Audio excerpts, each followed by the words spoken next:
जय गुरु जी संगत जी। आज का टॉपिक है कैरेक्टरलेस। गुरु जी ने क्यों कहा कि कैरेक्टरलेस होना महापाप है। मैं तुम्हारे हर तरह के गुण आपके गुनाह माफ कर देता हूं, लेकिन अगर आप कैरेक्टरलेस हो जाते हो तो मैं आपको माफी नहीं देता। गुरुजी ने यहाँ तक भी बोला कि अगर आपने किसी का खून भी कर दिया मैं वो भी माफ कर सकता हूँ, लेकिन आप अगर कैरेक्टरलेस हो जाते हो तो उसकी माफी नहीं है।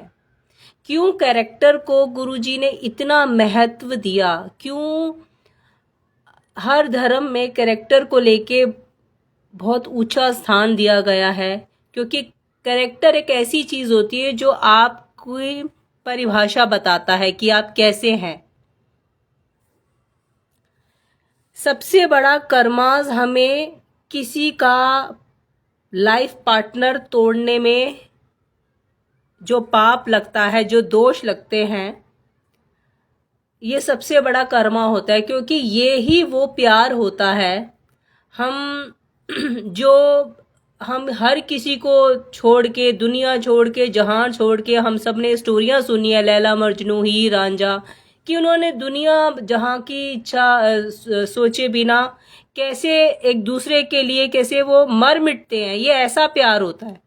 तो जब अगर कोई कैरेक्टर लेस इंसान किसी का सिर्फ टाइम पास करने से ही अगर उसके कैरेक्टर में नुक्स है, चाहे वो उसको ज्यादा मजाक ही करने की आदत है या किसी के साथ ज्यादा इन्वॉल्व होने की आदत है, तो वो किसी का घर खराब कर देता है जाने अनजाने से ही।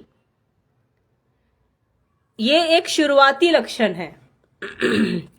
और कई लोग होते हैं बिना बात पे, आज की डेट में देखिए गुरु संगत आपस में बहुत एक दूसरे से जुड़ रही है, नंबर बहुत जल्दी एक्सचेंज हो रहे हैं। कोई भी सिर्फ जय गुरु जी बोल देने से या गुरु संगत हो जाने से गुरु जी के नाम पे बहुत इजीली हमारी जो फीमेल संगत है, आंटी संगत है, वो नंबर्स एक्सचेंज कर लेते हैं गुरु जी के भरोसे पर ही। अंकल भी, कोई भी सेफ नहीं, आंटी हो या अंकल हो, क्योंकि हर तरह की दुनिया है।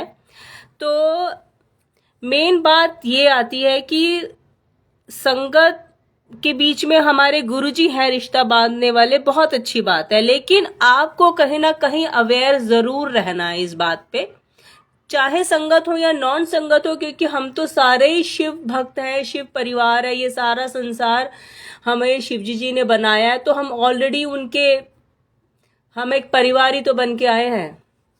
तो हमें अपना कैरेक्टर मेनली, अगर हम गुरु संगत हो चुके हैं तो हमें बहुत जरूरत है संभालने की, क्योंकि अगर गुरु जी को मानने के बाद, उनकी शरण में आ जाने के बाद, उनकी हमने ये बहुत अहम बात ही ना समझी और हम किसी और को ना समझा पाए तो फिर कोई फायदा नहीं है। ये तो वो बातें हो गई कि हमने गुरु जी को तो मान लिया और गुरु जी की बातें नहीं मानी, तो ऐसे आपके काम नहीं बनेंगे। कोई लोग कहते हैं कि हम तो बहुत टाइम हो गया, हमारे साथ चमत्कार नहीं हुआ, हमारे ये काम नहीं बने। तो आप गुरु जी के जितने भी वचन हैं, और उससे सर्वश्रेष्ठ सबसे ऊपर टॉप पे ये वाला वचन है, तो अपने आप को संवारना शुरू करें। जो उन अपने गुरुजी ने छोटी छोटी बातों में रैंडमली अपनी संगत से बात करते करते अपनी कुछ बातें जो शेयर की, जो डिवाइन बातें थी या नॉर्मल बातें थी, उसी से हम सीख रहे हैं। तो गुरुजी ने ये बात भी शेयर की थी। तो अपना कैरेक्टर संभालना बहुत जरूरी है, क्योंकि इसकी सबसे ज्यादा बद्दुआएं लगती है। ये बद्दुआ जन्म जन्म तक आपका साथ और पीछा नहीं छोड़ सकती। ये एक तरह से श्राप की तरह हो जाती है। आप चाहे जाने अनजाने किसी पेयर को अलग कर दें या जानबूझकर किसी को पेयर किसी का अलग कर दें, या शिव महापुराण में एक पतिव्रता स्त्री का स्थान बहुत ऊंचा पाया गया है, बहुत ऊंचा बोला गया है। तो आज के इस कलयुग में तो कोई पतिव्रता तो नहीं हो सकती, इतने ज्यादा रूल्स होते हैं। लेकिन हाँ, कम से कम एक हैप्पी मैरिड लाइफ में अगर कोई कैरेक्टर लेस इंसान आ जाता है या उन दोनों कपल में से कोई कैरेक्टर लेस हो जाता है तो वो महापाप है। कहते हैं कि जानवर को भी अकेला नहीं रखना चाहिए, उसको भी उसके पैर के साथ रखना चाहिए। ये पुण्य है। अगर दो सिर मिलाने से पुण्य की प्राप्ति होती है। किसी का रिश्ता हम करा देते हैं तो हम कहते हैं ना, चलो जी हमने शादी करा दी, अब हमें पुण्य मिले, हमने इन दोनों को मिलवा दिया, हमें अब पुण्य मिलेगा। तो तुड़वाने से पाप भी मिलते हैं। तो किसी भी गुरु संगत से भी, चाहे आंटी हो, आंटियां से मिलो, या किसी को भी गंदी नजर से नहीं देखे। कम से कम गुरु संगत तो नहीं देखे, क्योंकि बहुत इजीली नंबर एक्सचेंज हो जाते हैं। ये मैंने पहले भी बोला है। अपने कैरेक्टर में रहें, अपने हद में रहें। अगर इस चीज को आप नहीं ठीक कर पा रहे, आपका माइंड अभी साफ नहीं हुआ है, आपकी आत्मा शुद्ध नहीं हुई है, क्योंकि इस कलयुग में बहुत मुश्किल है अपने कैरेक्टर को संभालना। चाहे वो आंटी संगत हो या अंकल संगत हो, दोनों में से कोई भी हो सकता है। क्योंकि कई लोग गुरुजी के नाम पे भी, गुरुजी के लिए झूठ बोलकर हम मंदिर जा रहे हैं। तो ये सब चीजें भी कई जगह देखी गई है। हर इंसान एक बराबर नहीं है। श्रद्धावान भी बहुत आते हैं और भीड़ भी बहुत आ रही है गुरुजी के दरबार पर। तो जो भीड़ है, जो सिर्फ एक गुरुजी का नाम सुनते ही दौड़ पड़ रही है, तो वो एक तरह से भीड़ ही है। और संगत वही है जिसने गुरुजी के सारे वचनों को मान लिया और उस पे काम कर रही है। तो गुरुजी के नाम पे झूठ बोल के अपने घरों से लेट घर पहुंचना, और उस नाम पे किसी और के साथ, संगत के नाम पे बोल के किसी के साथ भी गुरुजी के मंदिर का बोल के निकल पड़ना, ये भी बहुत बड़ा महापाप है, महा झूठ है। और ये भी एक कैरेक्टरलेस को दर्शाता है, क्योंकि आप जाने अनजाने किसी के कैरेक्टर पे, अपने कैरेक्टर पे, गुरुजी के, सबके, हर किसी पे आप दाग लगा रहे हैं। तो सबसे ज्यादा आप गुरुजी को अगर आज्ञा का पालन नहीं कर सकते, तो गुरुजी का नाम भी खराब करने का हमें कोई हक नहीं है।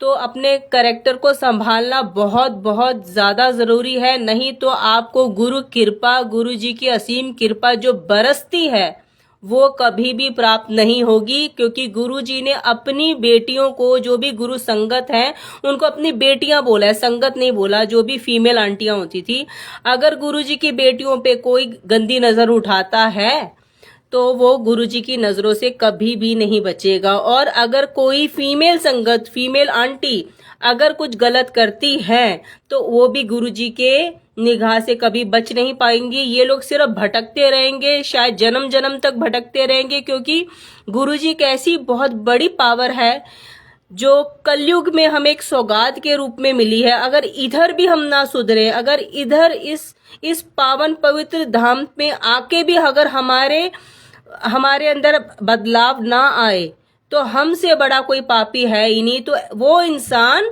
जन्म जन्म तक सिर्फ भटकता ही रहेगा, वो कभी भी नहीं बदलेगा।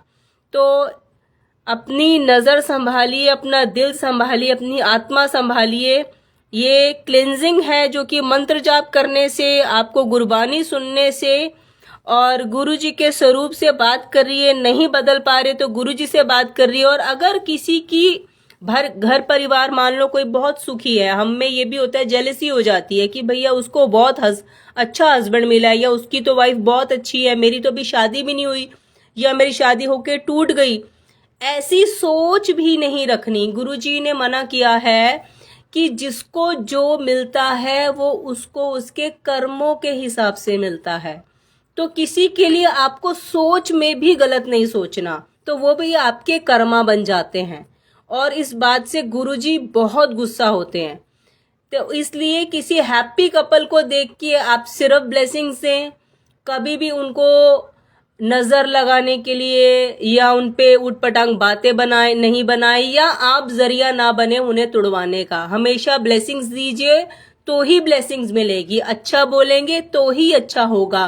किसी को मिलवाने का काम करेंगे तो तभी आपको गुरुजी की कृपा से आने वाले टाइम में कुछ ऐसा भाग्य खुलेगा कि आपको भी ऐसे ही प्यार करने वाले लोग मिल जाएंगे। चाहे वो आपके लाइफ पार्टनर के रूप में हो, या माँ बाप के रूप में, या फ्रेंड्स के रूप में हो, या भाई बहनों के रूप में हो। तो हमेशा हर किसी को मिलाइए, मिलाने की कोशिश करिए, ब्लेसिंग्स लीजिए। और कैरेक्टरलेस होने से बहुत बहुत जितना हो सके आप बचिए। जय गुरु जी, शुक्राना गुरु जी।